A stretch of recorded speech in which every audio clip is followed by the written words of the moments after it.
प्रजाराज news की ओर से हम सभी आपके स्वस्थ एवं सुरक्षित रहने की प्रार्थना करते हैं।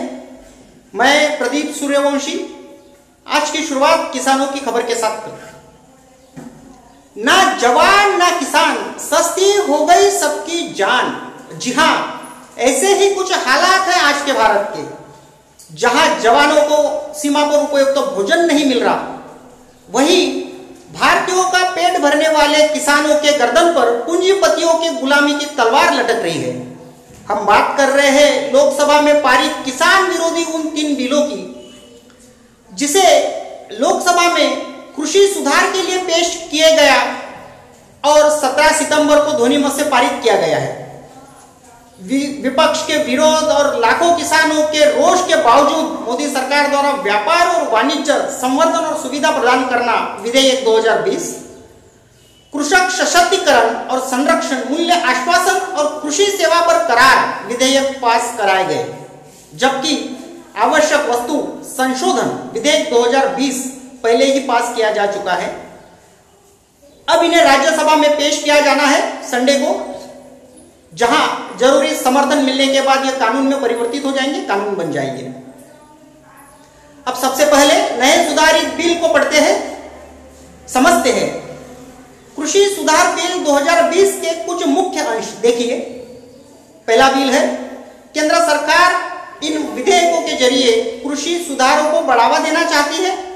नए कानूनों के जरिए किसान जहां चाहेंगे वहां अपनी मर्जी से फसल बेच सकेंगे, यह कहना है सरकार का।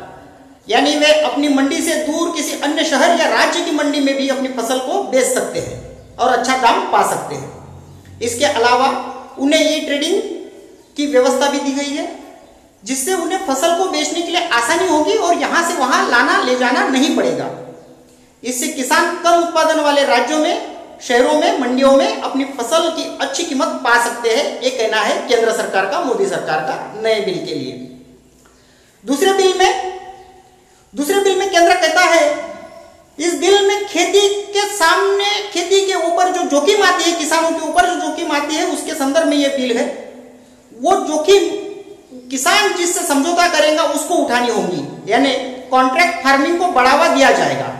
किसान खुद कृषि क्षेत्र से जुड़ी कंपनियों को, होलसेलर, रिटेलर और निर्यातकों से बात करेगा और फसल बेच सकेगा, जिससे दलाली, मिडरेटर, कमीशन एजेंट खत्म होगा और समझौता, सप्लाई, क्वालिटी और स्टैंडर्ड से जुड़े नियम शर्त। अगर फसल की कीमत कम होती है तो किसानों को तय कीमत मिलेगी।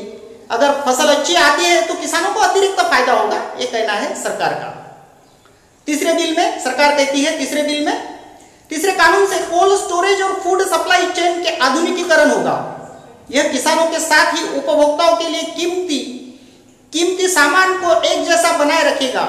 इससे उत्पादन, स्टोरेज, मूवमेंट और डिस्ट्रीब्यूशन पर सरकारी नियंत्रण खत्म हो जाएगा।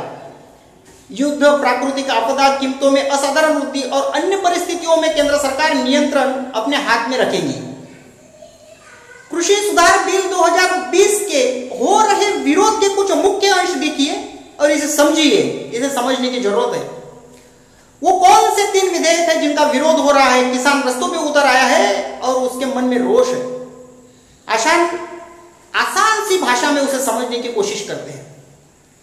मोदी सरकार ने आवश्यक वस्तु अधिनियम 1955 में संशोधन किया है। इसके जरिए खाद्य पदार्थों की जमाखोरी पर लगा प्रतिबंध हटा दिया गया है, जिस वजह से इतना इसका विरोध हो रहा है। अब व्यापारी कितना भी अनाज, दालें, तिलहन, कृषि उत्पाद, कृषक माल, खाद्य तेल वगैरह जमा कर सकता है, स्टॉक कर सकता है।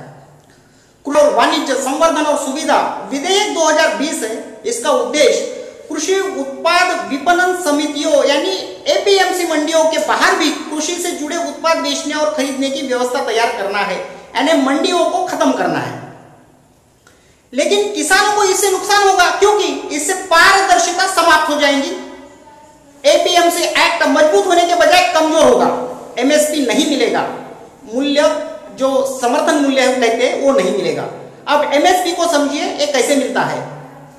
NAFED, national agriculture cooperative marketing federation of India, Bharat की बहुराज्य सहकारी सोसाइटीज अधिनियम के अंतर्गत पंजीकृत सरकार की सहकारी संस्था है। इसकी स्थापना 2 अक्टूबर 1958 को की गई थी, जो एपीएमसी मंडियों से सरकारी दर पर कृषि उपज कृषि माल की खरीदी करती है, सरकार करती है, जिसे हम कहते हैं एएमसी। यह सरकारी संस्था एपीएमसी एक्ट 1955 के अंतर्गत आई थी, जिसके बाद एपीएमसी एक्ट 1955 में सुधार किए गए। 1963 और 1967 में कुछ बदलाव के साथ सुधारित एपीएमसी एक्ट किसानों का हितैषी भी साबित हुआ। अब मोदी सरकार ने वो व्यवस्था खत्म कर दी है जिसमें किसान अपनी उपज एपीएमसी मंडियों में लाइसेंसधारी खरीदारों को, गौर से सुने, लाइसेंसधारी खरीदारों को ही बेच सकते थे। अब मंडियों के बाहर बिना लाइसेंस वाले हाउसों को, पूंजीपतियों को वो माल बेचेगा, जिससे एमएसपी नहीं मिलेगा। इस पर केंद्र का कहना है कि मंडियों की व्यवस्था को कोई नुकसान नहीं होगा और न्यूनतम समर्थन मूल्य एमएसपी मिलता रहेगा, व्यवस्था उसकी बनी रहेगी। लेकिन ये कैसे होगा, ये कोई स्पष्ट नहीं है। ये कैसे होगा, इसका कोई स्पष्टीकरण केंद्र सरकार ने नहीं दिया। अध्यादेश के विरोधियों का कहना है कि खाद्य वस्तुओं पर रेगुलेशन खत्म करने से निर्यातक और कारोबारी पहले जमाखोरी करेंगे और बाद में खाद्य सामग्री के दाम अपनी मर्जी से बढ़ाएंगे। इससे किसानों को नुकसान होगा, महंगाई बढ़ेगी और जमाखोरों को फायदा होगा। ये बिल्कुल सच है। इसके अलावा राज्यों को यह पता नहीं होगा कि उसके राज्य में कौन से व्यवसायी के पास में कितने वस्तु का कितना स्टॉक है। इससे आवश्यक वस्तुओं की कालाबाजारी बढ़ेगी, कालाबाजारी इसकी बढ़ेगी। खेती का ठेका बटाई कानून पारित किया गया है, जिसमें कारपोरेट को छूट दे दी गई है। जाओ भैया जाओ, खेती किराए पर लो और कृषि उपज का मनमर्जी दाम लगाओ, क्योंकि अब खेती भी कंपनियों की और फसल भी कंपनियों की। मूल्य आश्वासन पर किसान बंदोबस्ती और सुरक्षा समझौता और कृषि सेवा विधेयक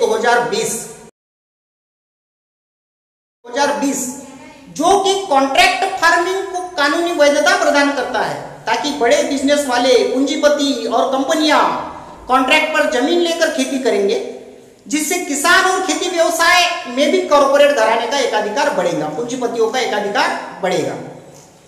ये तीनों बिल भयंकर विरोध के बाद भी लोकसभा में पास हो गए। आवश्यक वस्तु अधिनियम 1955 विधेयक 15 सितंबर को पास हुआ था, बाकी दो 17 सितंबर को पास हुए।